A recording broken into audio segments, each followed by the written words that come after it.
Hey dears, welcome to Sleep Tales Malayalam. ഇന്ന് നമ്മൾ Raya and the Last Dragon എന്ന മനോഹരമായ ഫാന്റസി മൂവിയാണ് പറയാൻ പോകുന്നത്. സോ നമുക്ക് നേരെ കഥയിലേക്ക് കടക്കാം. കഥയുടെ തുടക്കത്തിൽ റായ എന്ന പെൺകുട്ടി താൻ ജീവിക്കുന്ന കുമന്ത്ര എന്ന രാജ്യത്തിന്റെ പഴയ ചരിത്രം പറയാൻ തുടങ്ങുന്നു. വർഷങ്ങൾക്ക് മുമ്പ് കുമന്ത്ര അതീവ മനോഹരമായ ഒരു നാടായിരുന്നു. മനുഷ്യരും ഡ്രാഗണുകളും ഒരുമിച്ച് സ്നേഹത്തോടെയും സമാധാനത്തോടെയും ജീവിച്ചിരുന്നു. അവർ പരസ്പരം സഹായിക്കുകയും ഒരുമിച്ച് ഭക്ഷണം കഴിക്കുകയും കളിക്കുകയും ചെയ്തിരുന്നു. മനുഷ്യരുടെയും ഡ്രാഗണുകളുടെയും കുട്ടികൾ പോലും നല്ല സുഹൃത്തുക്കളായിരുന്നു. എന്നാൽ ഒരു ദിവസം എല്ലാം മാറി മറിഞ്ഞു. ഡ്രോൺ എന്ന ഭീകരമായ ദുഷ്ടശക്തികൾ കുമന്ത്രയെ ആക്രമിച്ചു. അവ സ്പർശിക്കുന്നതെല്ലാം കല്ലായി മാറാൻ തുടങ്ങി. മനുഷ്യരെയും മൃഗങ്ങളെയും മാത്രമല്ല, പച്ചപ്പാർന്ന മരങ്ങളും ചെടികളും വരെ അവയുടെ സ്പർശത്തിൽ കല്ലായി മാറി. സമാധാനത്തോടെ ജീവിച്ചിരുന്ന രാജ്യം മുഴുവൻ നാശത്തിന്റെ വക്കിലെത്തി. അപ്പോഴാണ് സിസു എന്ന യുവ ഡ്രാഗണും അവരുടെ സഹോദരങ്ങളും എല്ലാവരെയും രക്ഷിക്കാൻ ഒരു പദ്ധതി തയ്യാറാക്കിയത്. അവരുടെ സ്നേഹവും വിശ്വാസവും ശക്തിയും എല്ലാം ഒരൊറ്റ മാന്ത്രിക രക്തത്തിലേക്ക് അവർ ചേർത്തു. അങ്ങനെ രൂപം കൊണ്ടത് ഡ്രാഗൺ ജെമ്മായിരുന്നു. ആ ജെമ്മിന്റെ ശക്തിയാൽ ഡ്രോണിനെ തോൽപ്പിക്കാൻ സാധിച്ചു. കല്ലായി മാറിയിരുന്ന എല്ലാ മനുഷ്യരും പഴയ രൂപത്തിലേക്ക് തിരികെ വന്നു. പക്ഷെ അതിന് വലിയൊരു വില കൊടുക്കേണ്ടി വന്നു. ജെമ്മിലേക്ക് സ്വന്തം ശക്തി മുഴുവൻ നൽകിയതിനാൽ സിസുവിനെ ഒഴികെ എല്ലാ ഡ്രാഗണുകളും കല്ലായി തന്നെ തുടരുകയായിരുന്നു. അതിനുശേഷം സമാധാനം നിലനിന്നില്ല. ഡ്രാഗൺ ജെം സ്വന്തമാക്കാൻ മനുഷ്യർ തമ്മിൽ തർക്കിക്കുകയും യുദ്ധം ചെയ്യുകയും ചെയ്തു. അതിന്റെ ഫലമായി ഒരൊറ്റ രാജ്യമായിരുന്ന കുമന്ത്ര 5 വ്യത്യസ്ത രാജ്യങ്ങളായി വിഭജിക്കപ്പെട്ടു. ഒരിക്കൽ സ്വർഗം പോലെ മനോഹരമായിരുന്ന ആ നാട് പതിയെ തകർന്നുപോയി. ഈ സംഭവങ്ങൾക്ക് ശേഷം സിസുവിനെ ഒഴികെ മറ്റൊരു ഡ്രാഗണും ജീവനോടെ ഉണ്ടായില്ലെന്ന് റായ ദുഃഖത്തോടെ പറയുന്നു. തുടർന്ന് കഥ റായയുടെ ബാല്യകാലത്തിലേക്ക് മാറുന്നു. സാഹസികത ഇഷ്ടപ്പെടുന്ന ഒരു കൊച്ചു പെൺകുട്ടിയാണ് റായ. അവളുടെ പ്രിയപ്പെട്ട കൂട്ടുകാരനായ ഡുക്ടുക്കിനെ കൂട്ടി അവൾ എല്ലായിടത്തും സഞ്ചരിക്കാറുണ്ട്. ഒരു ദിവസം നിരവധി അപകടകരമായ കിടകൾ നിറഞ്ഞ വഴിയിലൂടെ സഞ്ചരിച്ച റായ ഒടുവിൽ ഡ്രാഗൺ ജെം സൂക്ഷിച്ചിരിക്കുന്ന രഹസ്യ സ്ഥലത്ത് എത്തിച്ചേരുന്നു. അവിടെ ആ ജെമ്മിനെ കാവൽ നിൽക്കുന്ന ആളെ അവൾ കാണുന്നു. അത് മറ്റാരുമല്ല, അവളുടെ അച്ഛനും ഹാർട്ട് രാജ്യത്തിന്റെ തലവനുമായ ചീഫ് ബെഞ്ച തന്നെയായിരുന്നു. അതുകൊണ്ട് തന്നെ റായയെ എല്ലാവരും സ്നേഹിക്കുകയും ബഹുമാനിക്കുകയും ചെയ്തിരുന്നു. ചീഫ് ബെഞ്ച റായയെ ഒരു സൗഹൃദ പോരാട്ടത്തിന് വെല്ലുവിളിക്കുന്നു. ഈ ജെമ്മിന്റെ അടുത്തെത്താൻ ഇതുവരെ ആർക്കും കഴിഞ്ഞിട്ടില്ലെന്നും അവൾക്ക് അതിന് സാധിച്ചാൽ ജെമ്മിനെ സംരക്ഷിക്കാൻ തക്ക ശക്തി അവൾക്കുണ്ടെന്ന് തനിക്ക് ഉറപ്പാകുമെന്നും അദ്ദേഹം പറയുന്നു. റായ ധൈര്യത്തോടെ പോരാടുന്നു. അച്ഛനെ തോൽപ്പിക്കാൻ അവൾക്കാകുന്നില്ലെങ്കിലും ഡ്രാഗൺ ജെമ്മിന്റെ വിശുദ്ധ വലയത്തിനുള്ളിലെത്തി അതിനെ സ്പർശിക്കാൻ അവൾക്ക് സാധിക്കുന്നു. അത് കണ്ട് ചീഫ് ബെഞ്ച ഏറെ സന്തോഷിക്കുന്നു. തന്റെ മകൾ ഒരു നാൾ തനിക്കൊപ്പം ഈ ജെമ്മിനെ സംരക്ഷിക്കുമെന്ന് തനിക്ക് എപ്പോഴും വിശ്വാസം ഉണ്ടായിരുന്നുവെന്നും അവളെ ഓർത്ത് അഭിമാനിക്കുന്നുവെന്നും അദ്ദേഹം പറയുന്നു. അതിനുശേഷം ബെഞ്ച് തന്റെ വലിയ സ്വപ്നത്തെക്കുറിച്ച് റായയോട് പറയുന്നു. ഒരിക്കൽ ഒരൊറ്റ രാജ്യമായിരുന്ന കുമന്ത്ര മനുഷ്യരുടെ അവിശ്വാസവും തർക്കങ്ങളും കാരണം 5 രാജ്യങ്ങളായി പിരിഞ്ഞു പോയെന്നും വീണ്ടും എല്ലാവരെയും ഒരുമിപ്പിക്കണമെന്നുമാണ് തന്റെ ആഗ്രഹമെന്നും അദ്ദേഹം പറയുന്നു. അതിന്റെ ഭാഗമായി ഇന്ന് വിവിധ രാജ്യങ്ങളിലെ നേതാക്കളെയെല്ലാം ഒരു വലിയ വിരുന്നിലേക്ക് ക്ഷണിച്ചിട്ടുണ്ടെന്നും ഈ കൂടിക്കാഴ്ചയിലൂടെ പഴയ വൈരങ്ങൾ അവസാനിപ്പിച്ച് കുമന്ത്രയെ വീണ്ടും ഒരൊറ്റ കുടുംബമാക്കാൻ കഴിയുമെന്നുമാണ് അദ്ദേഹം പ്രതീക്ഷിക്കുന്നതെന്നും ബെഞ്ച് റായയോട് പറയുന്നു. വിരുന്ന് ആരംഭിച്ചതോടെ വിവിധ രാജ്യങ്ങളിൽ നിന്നുള്ള നേതാക്കളും അവരോടൊപ്പം വന്നവരും ഹാർട്ട് രാജ്യത്ത് എത്തിച്ചേരുന്നു. അവർക്കായി പലവിധ വിഭവങ്ങൾ ഒരുക്കിയിരുന്നു. അവിടെയാണ് റായയുടെ പ്രായമുള്ള മറ്റൊരു തലവന്റെ മകളെ അവൾ പരിചയപ്പെടുന്നത്. ഇരുവരും വളരെ വേഗം സുഹൃത്തുക്കളാകുന്നു. സംസാരിക്കുന്നതിനിടെ അവർ കുമന്ത്രയുടെ ഭൂപടം നോക്കുന്നു. അപ്പോഴാണ് സിസു ഒരു പെൺഡ്രാഗൻ ആണെന്നും എല്ലാ ഡ്രാഗണുകളും കല്ലായതിനു ശേഷം അവൾ ഒരു വെള്ളച്ചാട്ടത്തിന് താഴെ ഒളിഞ്ഞു കിടക്കുകയാണെന്നും അവർ സംസാരിക്കുന്നത്. സിസുവിനെ കണ്ടെത്തി തിരികെ കൊണ്ടുവന്നാൽ എല്ലാം പഴയതുപോലെ ആക്കാൻ കഴിയുമെന്ന് അവർ വിശ്വസിക്കുന്നു.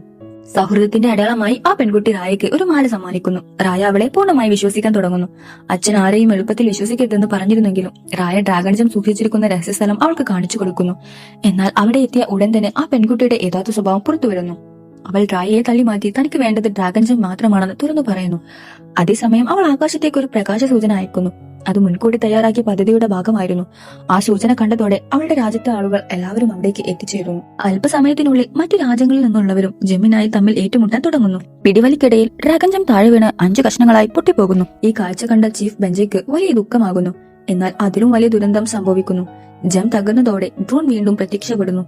അവരുടെ ആക്രമണത്തിൽ നിന്ന് രക്ഷപ്പെടാൻ ചീഫ് ബെഞ്ച് ഉടൻ ജെമ്മിന്റെ ഒരു കഷ്ണമെടുത്ത് മുന്നിലേക്ക് നീട്ടുന്നു. അതിന്റെ ശക്തി കൊണ്ട് ഡ്രോൺ കുറച്ചു നേരത്തേക്ക് പിന്നോട്ടു പോകുന്നു. അദ്ദേഹം തന്റെ മകളെയും അവിടെയുള്ള ആളുകളെയും പലതവണ രക്ഷിക്കുന്നു.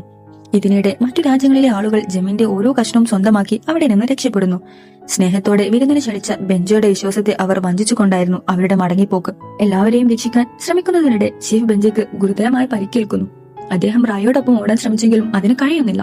അപ്പോൾ അദ്ദേഹം റായയെ നോക്കി തനിക്ക് അവളിൽ പൂർണ്ണ വിശ്വാസമുണ്ടെന്നും താൻ ഇല്ലാതെയായാലും ഈ ജെമ്മിനെയും സ്വന്തം രാജ്യത്തെയും സംരക്ഷിക്കേണ്ടത് അവളാണെന്നും പറയുന്നു. അതിനുശേഷം ജെമ്മിന്റെ കഷ്ണം റായയുടെ കയ്യിൽ കൊടുത്ത് അവളെ നദിയിലേക്ക് തള്ളിവിടുന്നു. റായ സുരക്ഷിതമായി രക്ഷപ്പെടുമ്പോൾ ഡ്രോൺ ചീഫ് ബെഞ്ചയെ കല്ലാക്കി മാറ്റുന്നു. അവിടെ നിന്ന് കഥ വീണ്ടും വർത്തമാന കാലത്തിലേക്ക് മാറുന്നു. ആ സംഭവങ്ങൾക്ക് ശേഷം 6 വർഷങ്ങൾ കഴിഞ്ഞിരിക്കുന്നു. ഇപ്പോൾ റായ വളർന്ന് ശക്തിയായൊരു യോദ്ധാവായി മാറിയിരിക്കുന്നു. അച്ഛനെ ഏൽപ്പിച്ച ഉത്തരവാദിത്വം നിറവേറ്റിക്കൊണ്ട് അവൾ ജെമ്മിന്റെ കഷ്ണം സംരക്ഷിക്കുകയും അതോടൊപ്പം സിസു ഡ്രാഗണെ കണ്ടെത്താൻ വർഷങ്ങളായി തിരിച്ചു നടത്തുകയും ചെയ്യുന്നു. അവളുടെ വിശ്വാസം അനുസരിച്ച് സിസു ഒരു നദിയുടെ അടിയിലോ ജലസ്രോതസ്സിലോ ഒളിഞ്ഞു കിടക്കുകയാണ്. അവളെ കണ്ടെത്താൻ കഴിഞ്ഞാൽ ഡ്രാഗൺ ജെമ്മിന്റെ എല്ലാ കഷ്ണങ്ങളും വീണ്ടും ഒന്നിപ്പിക്കാനും കല്ലായിപ്പോയ തന്റെ അച്ഛനെയും മറ്റെല്ലാവരെയും പഴയ രൂപത്തിലേക്ക് തിരികെ കൊണ്ടുവരാനും സാധിക്കുമെന്ന് റായ ഉറച്ച വിശ്വാസത്തിലാണ്. ഈ വർഷങ്ങൾക്കിടെ ഡുക്ടുക്കും വളർന്നിരിക്കുന്നു.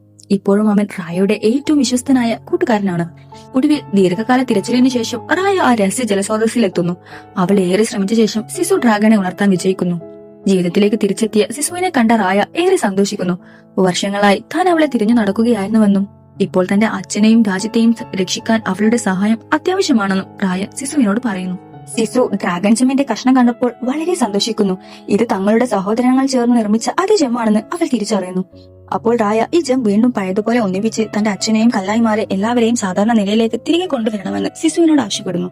എന്നാൽ സിസു ഒരു പുഞ്ചിരിയോടെ ആ ജെം നിർമ്മിച്ചത് തന്റെ സഹോദരങ്ങളാണെന്നും അന്ന് താൻ വളരെ ചെറുതായിരുന്നതിനാൽ ഡ്രോണിനെ നേരിടുക മാത്രമാണ് ചെയ്തതെന്നും പറയുന്നു. അതേസമയം ഒരു മാർഗമുണ്ടെന്നും അവൾ വിശദീകരിക്കുന്നു. ഡ്രാഗൺ ജെമ്മിന്റെ 5 കഷ്ണങ്ങളും വീണ്ടും ഒന്നിച്ചാൽ അതിന്റെ ശക്തിയിൽ എല്ലാം പഴയതുപോലെ ആക്കാൻ കഴിയുമെന്ന് സിസു പറയുന്നു. കൂടാതെ ഓരോ ജെം കഷ്ണത്തിലും ഓരോ പ്രത്യേക ശക്തി ഒളിഞ്ഞിരിക്കുന്നുവെന്നും അവയെ തൊടുമ്പോൾ ആ ശക്തികൾ തനിക്ക് ലഭിക്കുമെന്നും അവൾ പറയുന്നു. അങ്ങനെ റായയും സിസുവും ടുക്ടുക്കും ചേർന്ന് ബാക്കിയുള്ള ജെം കഷ്ണങ്ങൾ തേടി യാത്ര തിരിക്കുന്നു. ആദ്യം അവർ ഒരു അകലെയുള്ള രാജ്യത്തിലെത്തുന്നു. അവിടെയെല്ലാം അപകടകരമായ കെണികളാണ് നിറഞ്ഞിരിക്കുന്നത്. ധൈര്യത്തോടെ അവയെല്ലാം മറികടന്ന റായ ഒടുവിൽ അവിടെയുള്ള ജെം കഷ്ണം സ്വന്തമാക്കുന്നു. ആ കഷ്ണം സിസു സ്പർശിച്ചതോടെ അവൾക്കൊരു പുതിയ ശക്തി ലഭിക്കുന്നു. ഇപ്പോൾ അവൾക്ക് ഇഷ്ടമുള്ള രൂപത്തിലേക്ക് മാറാൻ കഴിയും. അതിന്റെ സഹായത്തോടെ അവൾ പർപ്പിൾ നിറമുള്ള മുടിയുള്ള ഒരു യുവതിയുടെ രൂപം സ്വീകരിക്കുന്നു. ഈ പുതിയ ശക്തി ലഭിച്ചതിൽ സിസു ഏറെ സന്തോഷിക്കുന്നു. എന്നാൽ അധികം വൈകാതെ തന്നെ അവരുടെ ഉയരം മറ്റു രാജ്യങ്ങളിലേക്ക് എത്തുന്നു. ബാല്യത്തിൽ റായയെ വഞ്ചിച്ച അതേ പെൺകുട്ടി തന്റെ സൈന്യവുമായി അവരെ ആക്രമിക്കാൻ എത്തുന്നു. റായയും സിസുവും അവിടെ നിന്ന് രക്ഷപ്പെടാൻ ശ്രമിക്കുന്നു. രക്ഷപ്പെടുന്നതിനിടെ അവർ ഒരു ചെറിയ വെള്ളത്തിൽ യാത്ര ചെയ്യുന്ന ഒരു കൊച്ചു ബാലനെ കാണുന്നു. അവൻ സ്നേഹത്തോടെ തന്റെ വള്ളത്തിലേക്ക് കയറാൻ അവരെ ക്ഷണിക്കുന്നു. പക്ഷെ റായ ആരെയും വിശ്വസിക്കാൻ തയ്യാറാകുന്നില്ല. ബാല്യത്തിലുണ്ടായ വഞ്ചന അവളെ എല്ലാവരെയും സംശയിക്കാൻ പഠിപ്പിച്ചിരുന്നു. വള്ളം വളരെ പതുക്കെയാണ് നീങ്ങുന്നത്. അത് കണ്ട് സിസു തന്റെ യഥാർത്ഥ ഡ്രാഗൺ രൂപത്തിലേക്ക് മാറി വെള്ളത്തിലിറങ്ങി വള്ളം തള്ളി മുന്നോട്ട് നീക്കുന്നു. അതോടെ അവരുടെ യാത്ര വേഗത്തിലാകുന്നു. യാത്രക്കിടെ ആ ബാലൻ തന്റെ കുടുംബത്തെയും ഡ്രോൺ കല്ലാക്കി മാറ്റിയെന്നും ഇപ്പോൾ താൻ ഈ ലോകത്ത് ഒറ്റയ്ക്കാണെന്നും അവരോട് പറയുന്നു. അവന്റെ കഥ കേട്ട ശേഷം റായയും സിസുവും അവനെ സ്വന്തം കൂട്ടത്തിലേക്ക് സ്വീകരിക്കുന്നു. അങ്ങനെ 3 പേരും നല്ല സുഹൃത്തുക്കളാകുന്നു. തുടർന്ന് അവർ 3ാമത്തെ രാജ്യത്തിലെത്തുന്നു. റായ സിസുവിനോട് വള്ളത്തിൽ തന്നെ കാത്തിരിക്കാനായി പറഞ്ഞ് ഒറ്റയ്ക്ക് അകത്തേക്ക് പോകുന്നു. അവിടെ ഒരു കൊച്ചു പെൺകുട്ടിയും അവളുടെ 3 കുരങ്ങന്മാരും ചേർന്ന് റായയുടെ ജം കഷ്ണം മോഷ്ടിച്ച് ഓടിപ്പോകുന്നു. റായ അവരെ പിന്തുടർന്ന് ഒടുവിൽ ജം തിരികെ പിടിക്കുകയും ആ പെൺകുട്ടിയെയും പിടികൂടുകയും ചെയ്യുന്നു. അപ്പോൾ റായ അവളോട് അവൾ വളരെ സമർത്ഥയും വേഗതയുള്ളവളുമാണെന്നും തങ്ങളുടെ കൂടെ ചേർന്ന് ഭക്ഷണവും സുരക്ഷയും ലഭിക്കുമെന്നും പറയുന്നു. അതിനുത്തരമായി ആ പെൺകുട്ടി തന്റെ മാതാപിതാക്കളെയും ഡ്രോൺ കല്ലാക്കി മാറ്റിയെന്നും തനിക്കും ഇനി ആരുമില്ലെന്നും പറയുന്നു. അത് കേട്ട റായ അവളെയും സ്വന്തം സംഘത്തിലേക്ക് കൂട്ടിച്ചേർക്കുന്നു. അങ്ങനെ ജം കഷ്ണങ്ങൾ തേടുന്ന അവരുടെ സംഘം കൂടുതൽ ശക്തമാകുന്നു. ഇതിനിടെ സിസു നഗരത്തിലൂടെ നടക്കുമ്പോൾ അവിടെയുള്ള സാധനങ്ങൾ കൗതുകത്തോടെ നോക്കുകയും ചിലത് എടുക്കുകയും ചെയ്യുന്നു. മനുഷ്യരുടെ ലോകം അവൾക്ക് പുതിയ അനുഭവമായിരുന്നു. ഇത് കണ്ട് നാട്ടുകാർ അവളെ പിടിക്കാൻ ശ്രമിക്കുന്നു. അപ്പോഴാണ് ഒരു വയോധിക സ്ത്രീ അവളെ തന്റെ അടുത്തേക്ക് വിളിച്ചുകൊണ്ട് പോകുന്നത്. സംസാരത്തിനിടെ സിസു അറിയാതെ തന്നെ തങ്ങൾ ഡ്രാഗൺ ജെമ്മിന്റെ കഷ്ണം തേടിയാണ് ഇവിടെ വന്നതെന്ന് പറഞ്ഞു പോകുന്നു. അത് കേട്ട് ആ സ്ത്രീ സിസുവിനെ കൊടുക്കുന്നു. അവളുടെ കൈവശവും ജെമ്മിന്റെ ഒരു കഷ്ണം ഉണ്ടായിരുന്നു. അത് തിരികെ നൽകിയില്ലെങ്കിൽ പ്രൂണിനെ വിളിച്ചു വരുത്തുമെന്നും അവൾ ഭീഷണിപ്പെടുത്തുന്നു. അതേസമയം റായ അവിടെ എത്തി സിസുവിനെ രക്ഷിക്കുകയും ആ സ്ത്രീയുടെ കൈവശമുണ്ടായിരുന്ന ജം കഷ്ണം സ്വന്തമാക്കുകയും ചെയ്യുന്നു. അതിനുശേഷം 4ാമത്തെ ജം കഷ്ണം തേടി അവർ അടുത്ത രാജ്യത്തിലേക്ക് യാത്ര തിരിക്കുന്നു. അവിടെ എത്തിയ ഉടൻ തന്നെ ആ രാജ്യത്തിലെ ഏറ്റവും ശക്തനായ യോദ്ധാവ് അവരെ പിടികൂടുന്നു. അതേസമയത്ത് ബാലത്തിൽ റായയെ വഞ്ചിച്ച അതേ പെൺകുട്ടിയും തന്റെ സൈന്യവുമായി വീണ്ടും അവിടെ എത്തുന്നു. അവൾ വീണ്ടും ആക്രമണം ആരംഭിക്കുന്നു. റായയും അവളും തമ്മിൽ ശക്തമായ പോരാട്ടം നടക്കുന്നു. അപകടം മനസ്സിലാക്കിയ സിസു ഉടൻ തന്നെ തന്റെ യഥാർത്ഥ ഡ്രാഗൺ രൂപത്തിലേക്ക് മാറി പുക പുറത്തുവിടുന്നു. അതിലൂടെ റായയുടെ ജീവൻ രക്ഷപ്പെടുന്നു. എന്നാൽ ഇതോടെ എല്ലാവർക്കും സിസു യഥാർത്ഥത്തിൽ ഒരു ഡ്രാഗൺ ആണെന്ന് മനസ്സിലാകുന്നു. സിസുവിന്റെ നല്ല മനസ്സ് കണ്ട ആ യോദ്ധാവ് അവളെ വിശ്വസിക്കുന്നു. തുടർന്ന് തന്റെ കൈവശമുണ്ടായിരുന്ന 4ാമത്തെ ജം കഷ്ണവും അവൾക്ക് കൈമാറി എല്ലാം പഴയതുപോലെ ആക്കുമെന്ന വിശ്വാസം പ്രകടിപ്പിക്കുന്നു. ഈ ജം കഷ്ണം ലഭിച്ചതോടെ സിസുവിന് മറ്റൊരു പുതിയ ശക്തിയും ലഭിക്കുന്നു. ഇപ്പോൾ അവൾക്ക് മഴ പെയ്യിപ്പിക്കാനും കഴിയും. ഇനി ഒരു ജം കഷ്ണം മാത്രമാണ് ബാക്കിയുള്ളത്. അത് റായിയെ ബാല്യത്തിൽ വഞ്ചിച്ച പെൺകുട്ടിയുടെ രാജ്യത്താണുള്ളത്. സിസു റായിയോട് ബലം പ്രയോഗിച്ച് അത് നേടാൻ ശ്രമിക്കുന്നതിന് പകരം സമാധാനപരമായി സംസാരിച്ച് വിശ്വാസത്തോടെ അത് തിരികെ വാങ്ങാമെന്ന് പറയുന്നു. അവരുടെ കൈവശം ഇതിനകം 4 കഷ്ണങ്ങളുണ്ടെന്നും അവസാനത്തെ കഷ്ണവും ലഭിച്ചാൽ ജം വീണ്ടും ഒന്നിപ്പിക്കാൻ കഴിയുമെന്നും അവൾ വിശദീകരിക്കുന്നു. എന്നാൽ റായ അതിന് സമ്മതിക്കുന്നില്ല. ആരെയും ഇനി വിശ്വസിക്കാൻ കഴിയില്ലെന്നാണ് അവളുടെ മറുപടി. അപ്പോൾ സിസു റായയെ കല്ലായി മാറിക്കിടക്കുന്ന തന്റെ സഹോദരങ്ങളുടെ അടുത്തേക്ക് കൊണ്ടുപോകുന്നു. അവർ അവസാന നിമിഷം തന്നിൽ വിശ്വാസം വെച്ചതുകൊണ്ടാണ് ഡ്രോണിനെ തോൽപ്പിക്കാൻ കഴിഞ്ഞതെന്ന് അവൾ പറയുന്നു. അതുപോലെ തന്നെ റായയുടെ അച്ഛനും അവസാന നിമിഷം ജം അവളെ വിശ്വസിച്ച് ഏൽപ്പിച്ചുവെന്നും സിസു ഓർമ്മിപ്പിക്കുന്നു. സിസുവിന്റെ വാക്കുകൾ റായയെ ആഴത്തിൽ സ്വാധീനിക്കുന്നു. ഒടുവിൽ അവൾ സമാധാനത്തിനൊരു അവസരം നൽകാൻ തീരുമാനിക്കുന്നു. റായ ആ കൊച്ചു പെൺകുട്ടിയുടെ കൈവശം ഒരു കത്തും ബാല്യത്തിൽ ലഭിച്ചിരുന്ന മാലയും നൽകി അത് ആ പെൺകുട്ടിയുടെ അടുത്ത് എത്തിക്കാൻ പറയുന്നു. ആ കത്തിൽ പഴയ വൈരാഗ്യങ്ങളൊക്കെ മറന്ന് വീണ്ടും സുഹൃത്തുക്കളാകാമെന്ന സന്ദേശമായിരുന്നു. കത്ത് വായിച്ച ശേഷം ആ പെൺകുട്ടി അവസാനത്തെ ജെം കഷ്ണവുമായി റായെ കാണാൻ എത്തുന്നു.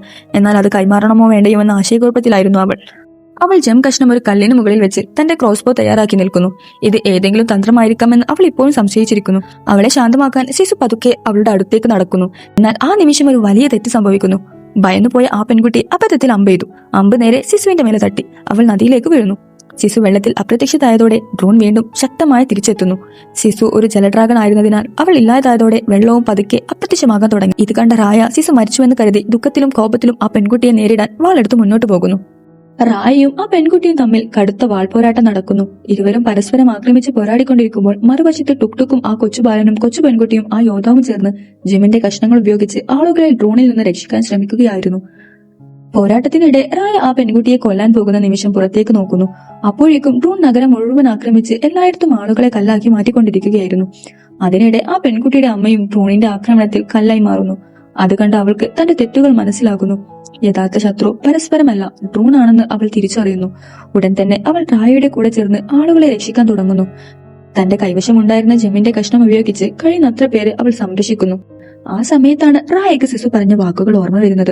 ഡ്രാഗണുകൾ പരസ്പരം വിശ്വാസം കൊണ്ടാണ് അവളുടെ ശക്തി ജെമ്മിൽ ഏൽപ്പിച്ചതെന്നും അതേ വിശ്വാസം ഇപ്പോൾ തങ്ങൾക്കും കാണിക്കേണ്ട സമയമാണെന്നും അവൾ മനസ്സിലാക്കുന്നു. റായ തന്റെ സുഹൃത്തുക്കളോട് ഓരോരുത്തരും കൈവശമുള്ള ജെമ്മിന്റെ കഷ്ണങ്ങൾ ആ പെൺകുട്ടിക്ക് കൈമാറാൻ പറയുന്നു.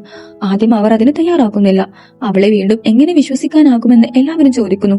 എന്നാൽ റായ ആദ്യം തന്റെ കൈവശമുണ്ടായിരുന്ന ജെമ്മിന്റെ കഷ്ണം അവൾക്ക് കൈമാറി എല്ലാ കഷ്ണങ്ങളും ഒന്നിപ്പിക്കാനുള്ള വിശ്വാസം അവളിൽ വെക്കുന്നു. അതിനു പിന്നാലെ ഡ്രോൺ റായയെ കല്ലാക്കി മാറ്റുന്നു.